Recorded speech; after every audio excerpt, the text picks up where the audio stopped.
New day, new vlog. Hello everybody, welcome to another vlog in Ireland. Today I'm going to a farm in Wexford along with my professors Dr. Barbara, and it's already drizzling here. The weather is not optimistic, but it's better in Wexford. So Dr. Barbara, me and Andrew, we are going for a farm visit. Let's see how this day is gonna be. Oh my god, it's already drizzling here, and I'm heading to office of Dr. Barbara where we will meet and head for 2 hours drive to Westford. And now Beckham is putting it on YouTube. Very narrow road. No space for two cars at the same time. They should have looked the traffic light. Now they're doing the reverse of shame. So we are finally at the farms, Slaney Farms, where there is potato production. So the operational manager here, Ed, is going to show us from production to post-harvest and packaging, everything. So I'm so excited to see that. There was a lot of challenges around that, but now that we've kind of gone stacked up with the potato boxes all in rows, air will be blowing through. We can go up into one of the fridges that's still running, and you can see that it's down to 2.5, 3 degrees. We've fridge 5 here, which was an afterthought. So we've 1, 2, 3, 4, 5, and then the very end one at the top is fridge 6. So we have the capacity to store. It's probably just under 5,000 tons because we've. I'll show you a grading line in here. We've kind of curtailed our fridge space to suit a grading area, and that allows us then have chilled that amount of potatoes, and we have about 1,000 ton to 1,500 ton of an ambient store off-site, which is just really a shed that we can put potatoes in, blow the air through them, take them out between kind of October and Christmas, and the potato wouldn't be compromised because it wouldn't start to go through its own cycle. That was harvested on the 15th of October. Yes, last year. Yeah, and there's the field name. Andrew Parrott was the harvester driver, and that's the field ID number. Incredible space.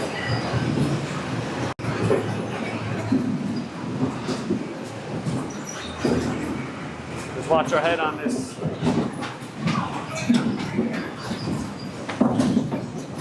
All right, John.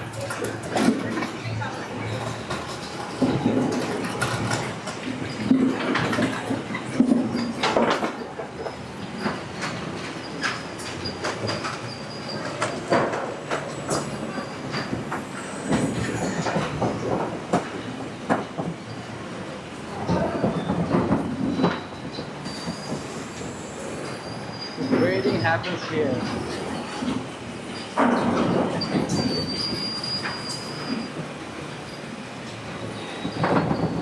So is there any grading happening anywhere?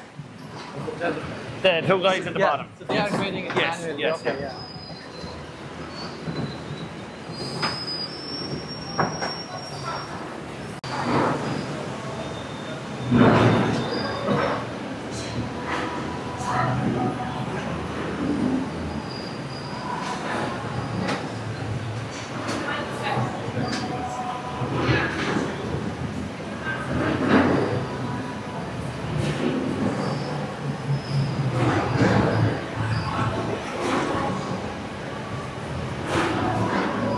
So the potato is being washed inside this.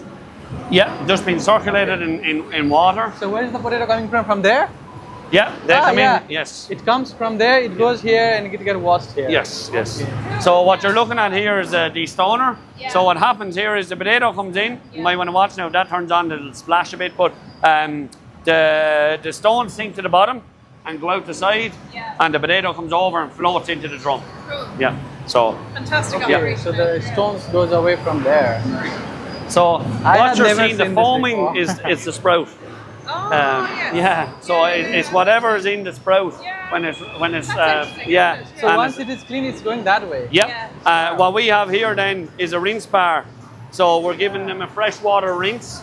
It's a double rinse bar. So what you're trying to achieve is that they don't carry on any of the soil water. Yeah. The drum that is there every 15 minutes, there's a big valve, if you can look down, see that big pipe? Yes. So every 15 minutes that opens for, I think it's about 25 seconds. Yeah. And there's a worm that just lets out any solids with it. So it opens, flushes out. Just watch your step there on that if you don't mind. From here, it gets clean there. Wow. Now. There are two other persons waiting there. So what's happening here then is a sponge dryer. So you can see the film of moisture that's on the potato here versus at the end. So what's actually happened is the sponges there's press wheels underneath the sponges. So as the sponge soaks in the moisture, it presses out the moisture, and by the end you're reducing. So you can actually you can see the glare versus. So it stops the bags from wetting. Brilliant. Yeah. So this is a grading area. So you can obviously so cool put additional people on it and whatever else it may be. Manually checking the potatoes after they are clean. Goes from here to here. I think the packaging stops over there. So what's happening here, I'll let everyone up there for a second.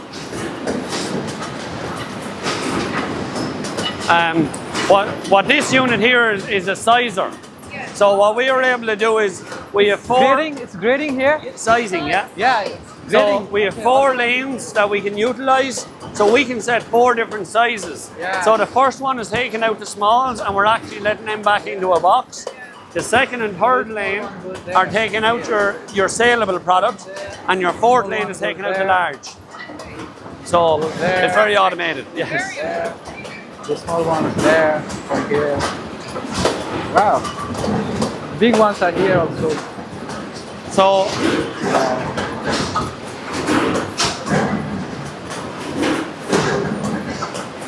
sorry, you can see from here a little bit more of an overview of the shed, and we can talk easier outside. But the potatoes are coming along here. We have a final grading area then, which if something goes through a sizer that's a bit off, or if there's a damaged one or whatever that's missed, this picks up on it. It goes up into a hopper. The weighing machine, all those little buckets are weighing, and it identifies what makes up the weight. So it might pick 2, 3 and 4, it might pick 2, 5 and 6, you know. And then you'll see if we can look closer down below where the spuds are dropping in, the bag is being made, and we'll have a look at that happening. And these are farms as well, and they're being stacked in the crates then. You can see around here that we try to utilise as much space as we can with some of our packaging and different things. We're actually doing a quick review on some of our older packaging at the moment in the off times, so that's why some of the pallets are on the ground. And that's kind of a quick overview of in here. That would be the packaging. The printer is in here. So that's actually, you can see it here. The window on the bag is clear, and then it is printed. So just the print there. And we'll have a look at the front. Brilliant. Yeah. So that's we'll have a chat out here, a little bit more space. And Is he wearing a Tipperary jersey, or is that Wexford? between the build-up and the recovery, I think. So amazing to see this.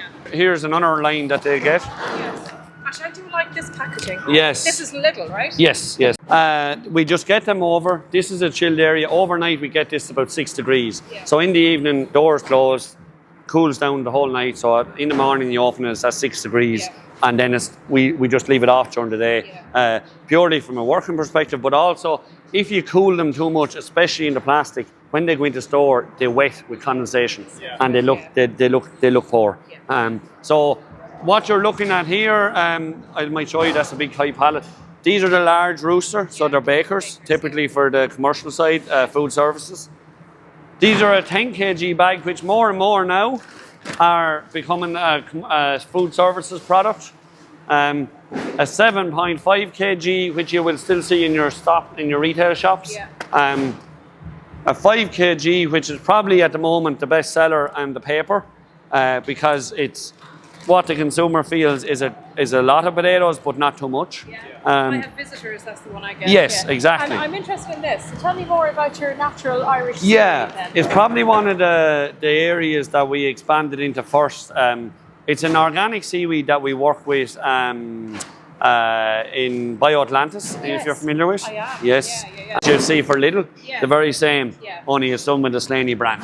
Yeah. So all of our details then as similar to the plastic bag going through. As that bag is made, the date it's bagged, the date we feel it needs to be taken off the shelf, and then the field number is put on it.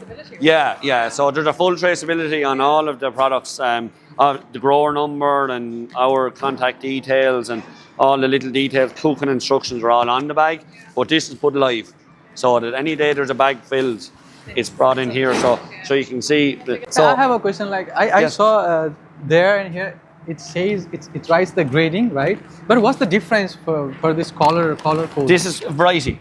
So these are Queens. So if you remember where we first started, there was the dry unwashed. Yeah. These are Queens. Okay. They're Rooster. Oh, we've alternated on the Rooster. We operate a blue and a purple, if you want to call it. Yeah. So it means for us, for picking in the shops for the customers, we went to small bag blue. Yeah. The next size purple. The next size up blue. Okay. The next size up purple, and then the baker in blue. Yeah. So it means that a customer goes in.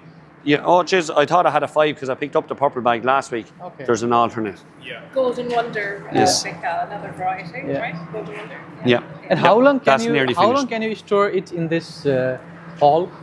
I suppose we have stored for 12 months in the past. It is an option. Without degrading any quality? You're going to lose weight. You're definitely going to see quality issues for grading. Okay. So you're going to have losses. Whether it impacts the end product, to be fair, is probably not as much only skin colour. Okay. You'll probably see, might be, sorry, no, I'll show you. Can I take a picture of it? Yeah. So you can kind of see that they're clean, but they're not very bright. Yeah. Whereas the new season will be really bright. So just pre-washed, you know. Yeah, and I do think the customer, if you were to let that run past 12 months, would definitely feel that there may be. Yeah, you're just not. You're aesthetically, you're not strong. I understand, cooking wise, it's what they're used to seeing. Yes, exactly, and you're trying to bring, as growers, I suppose, you're also trying to bring a freshness to it there on the shelves, and that's what the Queens have done. Like we would see our sales of Rooster way back, and you can probably see like you've 1, 2, 3, 4, 5 pallets of the Queens, and you've only 1 and 2 of the Rooster, whereas in probably 4 months' time, it'll be the other way around.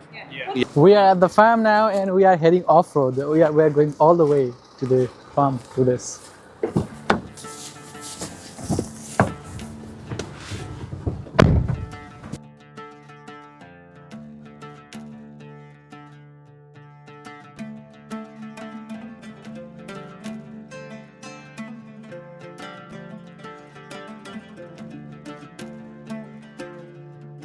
The landscape here, as you might have just seen in the distance before you turned in, the River Slaney. Yes. So the River Slaney is just beyond that tree line, and you have the train track just between us and that. There was a train track. So where's that train track? Where's that? That's Wexford Enniscorthy. Okay. Yeah. Rosslayer, I suppose. Okay, so it's Rosslayer, So this is where we're at. We can pop out. But you can see the effects here of the alternaria. There's naturally drought effects as well, but I think it's exaggerated or exacerbated. Well, when the crop is weak, you say. Yes, stress factor. So I'm sure if you want to just after you. If you bring yourself back as we came across, the early product where the harvester is the Queens that you had seen bagged in the store. The next, which is a lot greener, and we'll see it even going back out, is Rooster. So that's the new season Rooster, a lot brighter. We might even dig one there just so you can kind of look at it in comparison to the old season. These are Kerr Pinks, which this is all our Kerr Pink acreage here. And then just at the other side of there's a little bit here, which is a bit greener, you might see it. And at the other side is Marquis, which is our chipping variety. And the other side of that again is Mars Piper. So you have a bit of everything going on here. But just to give you an idea maybe of what's happening under the ground, these are stressed from drought. They're pretty much finished growing now. So what you're looking at is to a large extent of where they're going to finish. Right. One of the factors, I suppose, leaving aside foliar issues and things like that, is these aren't fully up the size where we'd be happy, but there's little point in putting the foliar feed onto them now because they're not going to carry on any. The other issue maybe is if they got a massive influx of growth, the skin is set, so they'll split. That's right. So you're not going to get the potato to swell. You're just going to get it to burst from the inside out, and then you've a limited yield, but that limited yield is not saleable. So you're really going backwards fast. So in this regard, I suppose, like just visually to understand, like that's your range of sizing. There's probably limitations on what will actually make market. Okay. That might not, depending on where it finishes totally. And what will you do with them? Retail.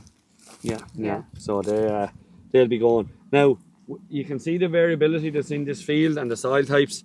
We're probably looking at what will be the weaker range. I do expect, as I've done yieldings dotted around, I'd expect that there'll be potatoes twice this size. You know, so as the run comes, it will even out to a nice packing run. Yeah. But if these had got another 2 weeks drought, they'd all be in the bag. So the difference being irrigation? Drought. Drought stress, but as you can see, the alternaria piece of it took effect quite quick.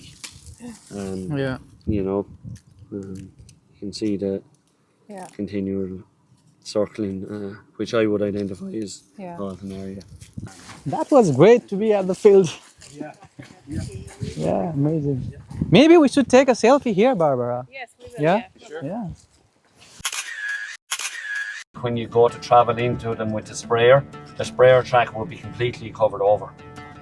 So it shows the levels of growth in that week. You can see here on the high banks the drought issues. You know. Thanks, Ed. Yeah, thank you so much for all your information. We had a great time visiting the farm. No, Yeah. enjoy your day. Bye-bye. Bye.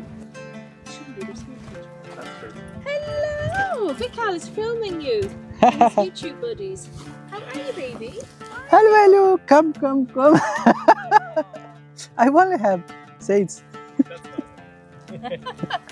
For food. Hello. Bye-bye.